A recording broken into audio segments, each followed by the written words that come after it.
औज़ुबिल्लाहि मिनश्शैतानिर्रजीम बिस्मिल्लाहिर्रहमानिर्रहीम। अस्सलाम वालेकुम ख़वातीन और हज़रात, आपका प्रोग्राम सुबह हिदायत, मैं आपकी मेज़बान सहर हुसैन।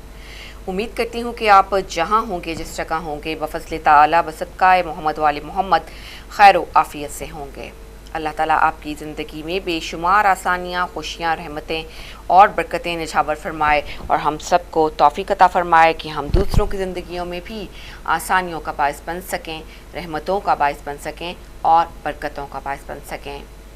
नाज़रीन, आज ज़िलहज की 28 तारीख़ है और जून 2025 की आज 24 तारीख़ और मंगल का दिन। उम्मीद करती हूँ कि आपके दिन का आगाज़ बेहतरीन अंदाज में हुआ होगा और परवरदिगार आलम से यही दुआ है कि वो आपके आज के दिन की तमाम हाजात को कबूल व मकबूल फरमाए, आपकी तमाम परेशानियों को बसदक़ाए मोहम्मद वाले मोहम्मद दूर कर दे। आमीन या रब्बुल आलमीन। नाज़रीन, हम आगे बढ़ेंगे। आपको आज के दिन के मौसम का कुछ हाल बता देते हैं कि आज के दिन मौसम कैसा रहेगा और आगाज़ करेंगे हम इसका मैनचेस्टर से। जी हाँ, तो मैनचेस्टर में आज दिन भर क्लाउडी रहने के इम्कानात हैं। इस वक्त टेम्परेचर मैनचेस्टर में 28 डिग्री सेल्सियस है, हाईएस्ट 29 रहेगा, जबकि lowest temperature 18 degree Celsius record किया जाएगा। पार्टली क्लाउडी कंडीशंस जो हैं वो तकरीबन 7 बजे के करीब एक्सपेक्ट की जा रही हैं, जबकि wind gust up to 20 miles per hour चलते रहेंगे। कुछ सूरत हाल हम आपको बताएंगे अब लंदन के मौसम की, जहां पर मैनचेस्टर की तरह इस वक्त क्लाउडी है, गहरे बादल छाए हुए हैं। टेम्परेचर लंदन में भी इस वक्त 28 डिग्री सेल्सियस है, हाईएस्ट आज 29 तक जाएगा, जबकि lowest temperature 18 degree Celsius record किया जाएगा। पार्टली क्लाउडी कंडीशंस जो हैं वो 7 बजे के करीब एक्सपेक्ट की जा रही हैं, जबकि wind gust up to 21 miles per hour record किए जाएंगे।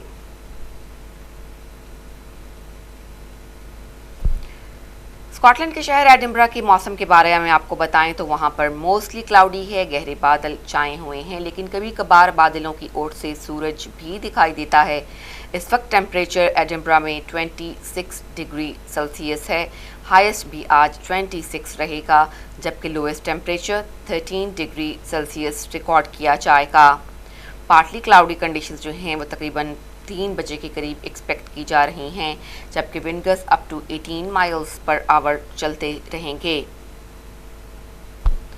और अब हम आपको बताएंगे इस्लामाबाद के मौसम के मुतालिक, जहां पर इस वक्त मोस्टली सनी है, सूरज अपनी पूरी आबोताब के साथ चमक रहा है और टेम्परेचर इस्लामाबाद में इस वक्त 37 डिग्री सेल्सियस है, हाईएस्ट आज 38 तक जाएगा, जबकि lowest temperature 29 degree Celsius record किया जाएगा। सनी कंडीशंस जो हैं तकरीबन तमाम दिन जारी रहेंगी, जबकि wind gust up to 13 miles per hour चलते रहेंगे। तो नाज़रीन, ये तो था इस वक्त मौसम के बारे में कुछ हालात जो हमने आपको बताए, और अब हम आपको बताना चाहेंगे पाकिस्तानी करेंसी के मुतालिक कि पाकिस्तानी करेंसी की ओपन मार्केट में कीमतें ख़रीद और कीमतें फ़रोख्त क्या है। तो आपको हम बताते हैं कि यूएस डॉलर की कीमतें ख़रीद आज पाकिस्तानी रुपए में 283.5 और कीमतें फ़रोख्त 285.75 है। यूरो की कीमतें ख़रीद आज 326 रुपये, जबकि कीमतें फ़रोख्त 329 रुपये है।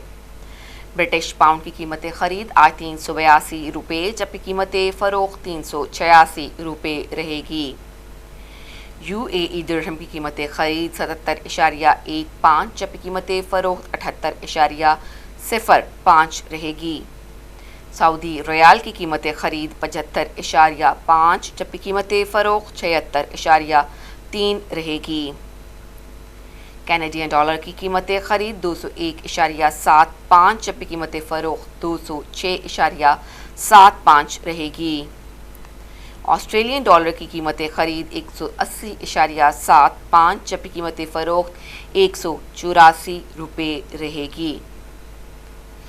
तो नाज़रीन, ये थी सूरत हाल इस वक्त जो हमने आपको बताई पाकिस्तानी रुपए की। अगर मज़ीद इन्फॉर्मेशन लेना चाहते हों तो आप अपने लोकल करेंसी एजेंट से रब्ता कायम कर सकते हैं, और साथ ही साथ आप जो है गूगल फॉरेक्स इंडेक्स से भी मज़ीद करेंसीज़ के साथ साथ इस करेंसी की भी मालूमात हासिल कर सकते हैं। नाज़रीन, अब आप जानते हैं कि हमारा वक्त हुआ चाहता है वॉक विद हिदायत का, और वॉक विद हिदायत में हम किबला डॉक्टर गुलाम हुसैन अदील साहब के साथ वॉक करेंगे और आज की हिदायत की बात जानेंगे। तो बढ़ते हैं हम वॉक विद हिदायत की तरफ। औज़ु बिल्लाहि मिनश शैतानिर रजीम, बिस्मिल्लाहिर रहमानिर रहीम, व बिही नस्तईन व हुवा खैरुल मुईन, अल्हम्दुलिल्लाहि रब्बिल आलमीन, वस्सलातु वस्सलामु अला अशरफिल अंबियाए वल मुरसलीन व अला आलिहि तय्यबीन अल हुदातिल महदीयीन तिल्लाहि फिल आलमीन। بعد فقد قال رسول الله صلى الله عليه وآله وسلم سيأتي زمان على أمتي يفرون من العلماء كما يفر الغنم عن الذئب فإذا كان كذلك ابتلاهم الله بثلاثة أشياء۔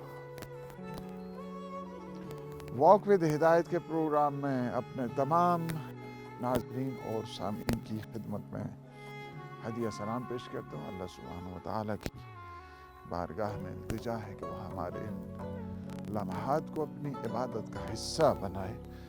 आज एक बड़ी खूबसूरत मैसेज हुजूर मुअज़्ज़म सल्लल्लाहु अलैहि वसल्लम ने हमें तालीम दिया है कि वो लोग जो उलमा से दूरी इख्तियार करते हैं, उलमा से दूर रहते हैं। उलमा से दूरी का मतलब यानी क्या है कि इल्म से दूरी। इल्म से दूरी का मतलब यानी क्या है कि इंसान जो मारिफ हासिल करता है, तौहीद की तरफ जाता है, मारिफत की तरफ जाता है, अकायद की तरफ जाता है, वो सारे इंसान को कभी नसीब नहीं हो सकते हैं कि अगर इंसान के पास इल्म नहीं है। इस वजह से बहुत सारी जो इंसान की मुसीबतें हैं और बहुत ज़्यादा जो इंसान के मसाइल हैं कि जिनकी वजह से एक इंसान बहुत ज़्यादा उन मसाइब और मुश्किलात का शिकार होता है और अल्लाह की रहमत और अल्लाह की जो बरक़ात हैं उससे दूर होता है। उनमें से एक ये है कि इंसान उलमा की सोबत में न बैठे, उलमा की हमनशीनी को इख्तियार न करे, उलमा से दूर भागे। जब इंसान उलमा से दूर भागता है तो अल्लाह की तरफ से मुसीबतें शुरू हो जाती हैं। अल्लाह की तरफ से जो रहमतों का नुज़ूल होता है वो रहमतों का नुज़ूल रुक जाया करता है। इसी वजह से अगर आप देख रहे हैं दुआए अबू हमज़ा सुमाली में हज़रत इमाम सज्जाद अलैहिस्सलातु वस्सलाम फरमाते हैं कि परवरदिगार तूने क्यों दूर कर दिया। उनमें से एक वजह यह है कि क्या मैं मजलिस से उलमा से दूर रहा। हमें तालीम दी है कि अगर तुम मजलिस उलमा से, उलमा की महफिल से जब तुम दूर जाओगे तो तुम पे मुसीबतें आएंगी, तुम पे मुसीबतें टूटेंगी। उन्हीं मुसीबतों का जिक्र हुजूर मुअज़्ज़म सल्लल्लाहु अलैहि वसल्लम ने फरमाया। क्या फरमाते हैं कि सयाती ज़मानुन अला उम्मती, मेरी इस उम्मत के ऊपर एक ऐसा टाइम भी आएगा, एक ऐसा वक्त आएगा कि लोग क्या करेंगे, यफ़िर्रून मिनल उलमा, लोग उलमा से इस तरह भागेंगे कि जिस तरह भेड़ भेड़िए से भागती है, यानी करीब नहीं जाएंगे। ये हुजूर की ताबीर है। हुजूर मुअज़्ज़म सल्लल्लाहु अलैहि वसल्लम फरमाते, ये मुस्तदरक की हदीस है, जामुल अखबार में ये हदीस है, यफ़िर्रूना मिनल उलमा कमा यफ़िर्रुल गनम अनिद ज़िब, इस तरह भागेंगे लोग उलमा से। आज आप देख रहे हैं, आज आप मुशाहिदा कर रहे हैं क्या क्या प्रोपेगंडे, क्या क्या हालात, क्या क्या, मैं क्या बताऊँ, आप मुझसे बेहतर जो है ना वो जानते हैं सूरत हाल जो है ना क्या बनने जा रही है, सूरत हाल क्या बनी। लोग उलमा से इतना दूर भागेंगे कि जिस तरह भेड़ भेड़िए से भागती है। अल्लाह अकबर, क्या ताबीर है हुजूर ने फरमाई है। फ़इज़ा कान कज़ालिक, जब ये सिचुएशन बन जाए, जब ये सूरत हाल हो जाए कि लोग उलमा से इस तरह दूर भागें जिस तरह भेड़ भेड़िए से भागती है, तो फरमाए इब्तलाहुमुल्लाहु तआला बिसलासति अशिया, اللہ کیا کرے گا؟ انہیں 3 بڑی مصیبتوں میں مبتلا کر دے گا۔ اب وہ سنیں، غور سے سنیں کہ علماء سے دور رہنے کا جو نتیجہ ہے وہ کیا ہوتا ہے، اس کے اثرات کیا ہوتے ہیں، اس کے کنسیکوینسز کیا ہوتے ہیں، کیا انسان کے اوپر مصیبتیں ٹوٹتی ہیں، کیا مصائب کے پہاڑ ٹوٹ جاتے ہیں کہ جب ایک انسان علماء سے دور ہوتا ہے۔ پہلی چیز جو فرمائی ہے حضور نے، یرفع البرکۃ من اموالہم، اللہ ان کے مال سے برکت اٹھا دے گا۔ مال ان کے پاس بہت ہوگا لیکن اس میں برکت نہیں ہے۔ مال میں اگر برکت نہیں ہے تو وہ مال وبال ہو جائے گا۔ اولاد میں برکت نہ ہو تو وہ اولاد جو ہے مصیبت بن جائے کرتی ہے۔ فرمایا کہ سب سے پہلا جو اثر ہوگا علماء سے دوری کا، وہ یہ ہو جائے گا کہ اللہ ان کے مال سے برکت کو اٹھا دے گا۔ یہ پہلی چیز ہو جائے گی۔ دوسری کیا چیز ہے؟ سلط اللہ علیہم سلطانا جائرا، اللہ ان پر ظالم حکمران کو مسلط کر دے گا۔ لا الہ الا اللہ۔ پہلی چیز کیا ہے؟ ان کے مال سے برکت اٹھ گئی ہے۔ دوسری شے کیا ہے؟ دوسری کیا ہے کہ اللہ اس کمیونٹی پر، اس خاندان پر، اس ملک پر کیا کرے گا؟ ایسا ظالم اور جابر اور ڈکٹیٹر حاکم ان کے اوپر مسلط کر دے گا۔ اور یہ اس کا سلسلہ میں آپ کو جو ہے نا وہ گراؤنڈ لیول سے جو ہے نا بتاتا ہوں۔ یہ گھر سے شروع ہوتا ہے۔ وہ گھر کے جو علماء کا احترام نہیں کرتا ہے، وہ گھر کے جو علماء سے دور رہتا ہے، وہ علماء سے دور رہنے کا نتیجہ کیا ہوتا ہے؟ اسی گھر میں ایک ایسا ظالم اور جابر پیدا ہو جاتا ہے جو ہر ایک کی توہین، اہانت اور ان سب کی بدبختی کا ذریعہ ہوتا ہے۔ فرض کیا ایک معاشرہ ہے، ایک سوسائٹی ہے، ایک سماج ہے جو علماء سے دور رہتی ہے، اللہ ان کے اوپر ایک ظالم اور جابر اور ڈکٹیٹر کو مسلط کر دے گا۔ وہ ان پہ مصیبتوں کے پہاڑ جو ہے نا ان پہ نازل کرے گا۔ یا مثلاً ایک ملک ایسا ہے کہ جو کیا ہے علماء سے دور بھاگتا ہے، علماء کے قریب ہے، اللہ اس ملک کے اوپر ایک ایسا ڈکٹیٹر اور ظالم اور جابر مسلط کر دے گا کہ جس کی وجہ سے ان پہ مصیبتوں کے پہاڑ جو ہے نا وہ ٹوٹیں گے۔ یہ دوسری چیز ہے۔ اور تیسری کیا ہے؟ یخرجون من الدنیا بلا ایمان، اللہ اکبر، وہ دنیا سے اس طرح جائیں گے کہ ان کے ایمان سے خالی ہاتھ وہ ایمان سے جائیں گے۔ کیا انسان نے کمایا ہے، کیا انسان نے کسب کیا ہے کہ انسان اس دنیا سے جائے، انسان کی عاقبت بخیر نہ ہو، انسان اس دنیا سے جائے، انسان کا انجام اچھا نہ ہو؟ کیا رہی بدبختی؟ اس سے بڑھ کر کیا ہو سکتی ہے؟ 3 بدبختیوں کی طرف حضور نے ہمیں بتایا ہے کہ یہ 3 بدبختیاں اس پر آئیں گی، اس فرد پر، اس کمیونٹی پر، اس سماج پر، اس معاشرے پر، اس ملک پر جو علماء سے دور بھاگتے ہیں کہ جس طرح بھیڑ بھیڑیے سے بھاگتی ہے۔ سب سے پہلے ان کے مال سے برکت اللہ اٹھا دے گا۔ دوسرا یہ ہے کہ ان پر ظالم اور جابر اور ڈکٹیٹر کیا ہے؟ بادشاہ مسلط کر دے گا۔ تیسرا یہ ہے کہ اللہ سبحانہ و تعالیٰ کیا ہے؟ اسے بے ایمان اس دنیا سے اٹھائے گا، بے ایمان۔ لہٰذا ہمیں بہت زیادہ غور کرنے کی ضرورت ہے، بہت زیادہ توجہ کرنے کی ضرورت ہے اپنے ہمیشہ، اس وجہ سے کہ قیامت کے دن ایک شکایت کرنے والے 3 چیزیں شکایت کریں گے قیامت کے دن۔ ان میں سے ایک عالم ہوگا جو شکایت کرے گا۔ اس وجہ سے بہت زیادہ جتنا انسان ان کے اتنا قریب بھی نہ جائیں۔ کوئی انسان، یہ عالم جتنے ہیں کوئی معصوم نہیں ہے۔ معصوم وہ 14 ہستیاں ہیں، معصوم اللہ کے انبیاء ہیں، اللہ کے معصومین ہیں، ان سے بھی جو ہے نا وہ یہ معصوم نہیں۔ لہٰذا اس توقع کے ساتھ ان کی طرف نگاہ نہیں کرنی چاہیے۔ یہ دیکھنا چاہیے ان کے پاس علم ہے، تمہارے پاس علم نہیں ہے۔ جب تمہارے پاس علم نہیں تو ان کے پاس نہ جانے سے تمہیں علم نہیں ملے گا۔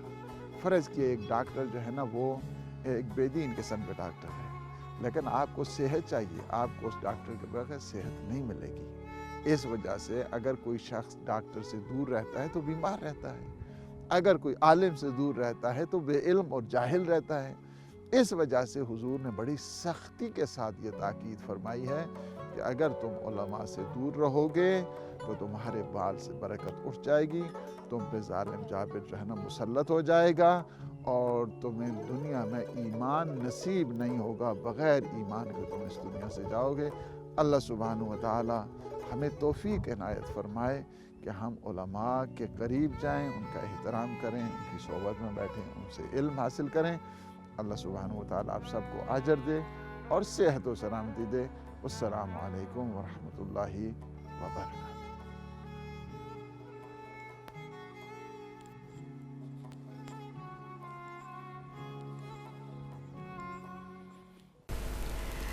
جی ناظرین، ہم قبلہ ڈاکٹر غلام حسین کا بے انتہا شکریہ ادا کریں گے۔ آج کے دن بھی انہوں نے ہماری جو ہے بہت ہمارا جو ہے انہوں نے ہماری ذہنی جو غذا تھی اس کو ہمیں پورا کیا، اور ہم روحانی طور پر اپنے آپ کو بہتر سمجھنے لگتے ہیں جب ہم جو ہے دین کی باتیں سمجھتے ہیں، ہمیں کوئی دین کی بات بتاتا ہے تو۔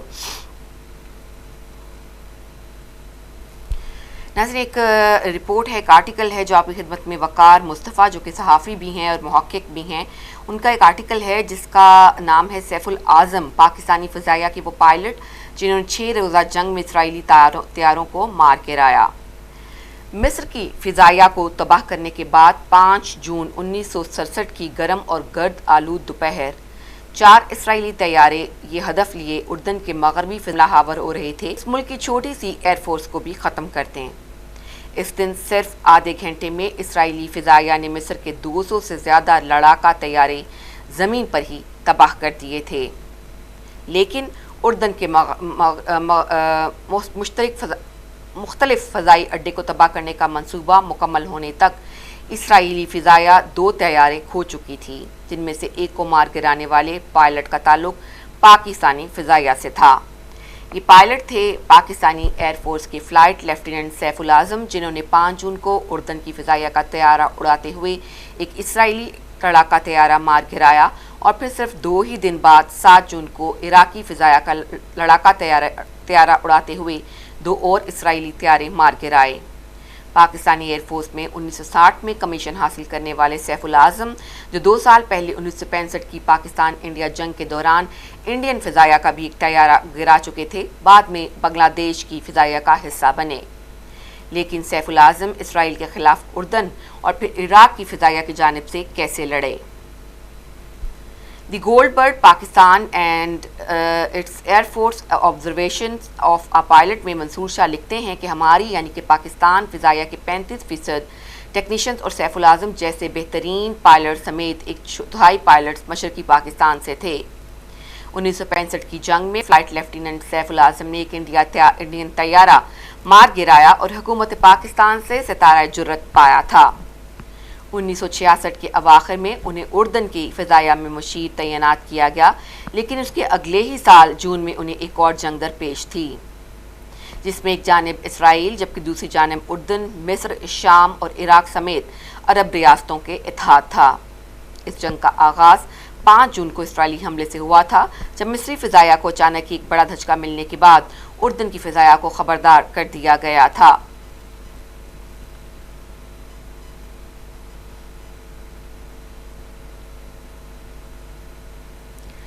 مورخ اور سابق ایئر کوموڈور کیسر طفیل اپنی کتاب great air battles of Pakistan air force میں بتاتے ہیں کہ حکومت پاکستان سے فضائی دفاع تک محدود اجازت کے بعد اردن کی مغرق ایئر بیس سے سیف العظم ایک ہنٹر طیارے میں اپنے ونگ میں لیفٹیننٹ احسان شردم کے ساتھ فضا میں بلند ہوئے۔ ان کے پیچھے مزید ہنٹر طیارے روانہ ہوئے۔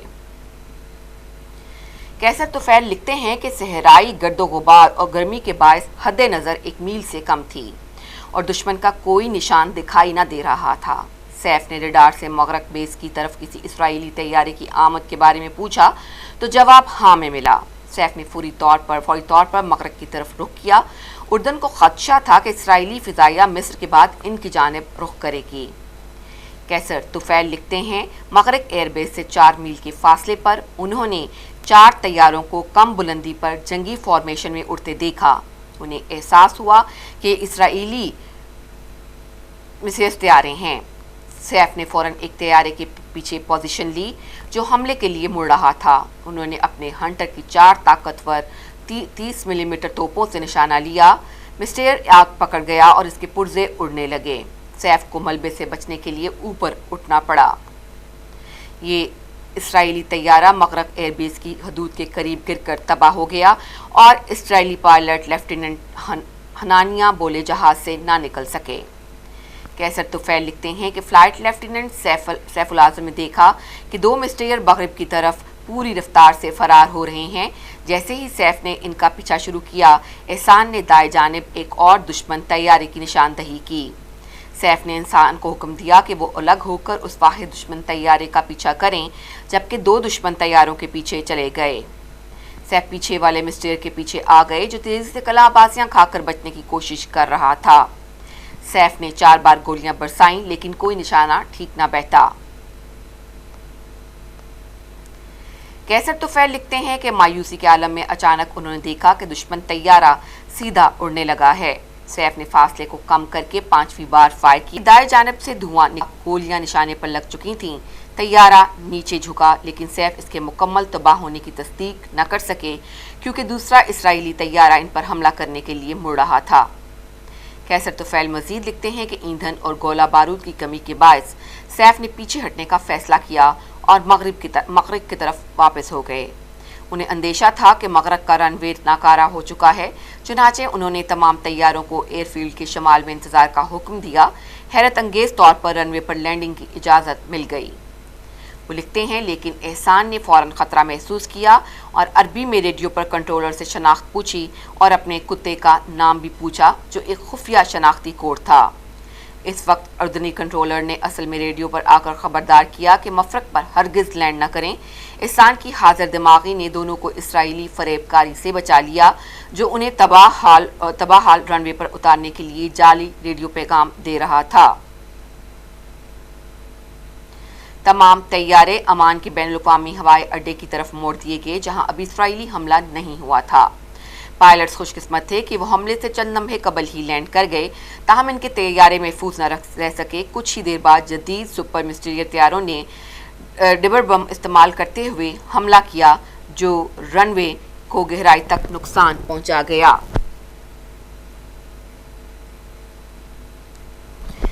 कैसर तुफैल मजीद लिखते हैं कि सिविल तंसीबात को भी गोलियों का निशाना बनाया गया और शदीद नुकसान पहुंचा। इस हमले में कई ट्रांसपोर्ट तैयारे और हेलीकॉप्टर भी तबाह हो गए। तमाम पायलट अमान में ऑपरेशंस हेडक्वार्टर पर जमा हुए ताकि पेश आने वाले वाक़यात के बारे में तबादला ख्याल करें। तकरीबन 1 घंटे बाद उर्दन के बादशाह हुसैन खुद उनके दरमियान मौजूद थे। वो अपने पायलटों को सराहने आए थे जो उर्दन की पहली बड़ी फ़िज़ाई जंग में शरीक हुए थे। कैसर तुफैल मजीद लिखते हैं कि इस दौरान उर्दन ने अपने पायलट्स की खिदमात इराक़ को पेश की और जल्द ही इनकी इराक़ मुंतकली के अहकाम जारी हो गए। 6 जून को ये काफ़िला रात 9 बजे एयर बेस पहुंचा जहां 3 हंटर मौजूद थे। कैसर तुफैल मजीद लिखते हैं कि 7 जून को फजर के करीब एक आहिस्ता दस्तक और सरगोशी ने सैफ को जगाया। एक नौजवान इराकी अफसर ने बेस कमांडर का पैगाम पहुंचाया कि वो चाहते हैं कि पहली परवाज़ के लिए 4 पायलट रज़ाकार बने और आपसे कहा गया है कि लीड करें। कुछ ही देर बाद 4 हंटर तैयारों का दस्ता इराक के मगरबी सहरा के एक दूर अफ्तादा इलाके में बगदाद से तकरीबन 435 किलोमीटर मगरब में वाक़े एयरबेस H3 की जानिब परवाज़ कर रहा था। तो नाज़रीन, ये था सैफुल आज़म ने किस तरह से जो है तैयारों को तबाह किया। कुछ एक दिलचस्प तारीख़ी मंज़र था जो आपकी खिदमत में पेश किया। अब नाज़रीन, हम बढ़ेंगे एक छोटे से वक्फ़े की तरफ और वक्फ़े के बाद इंशाल्लाह हम दोबारा आपकी खिदमत में अपने गेस्ट और टॉपिक को लेकर हाजिर होंगे। तो बढ़ते हैं एक वक्फ़े की तरफ।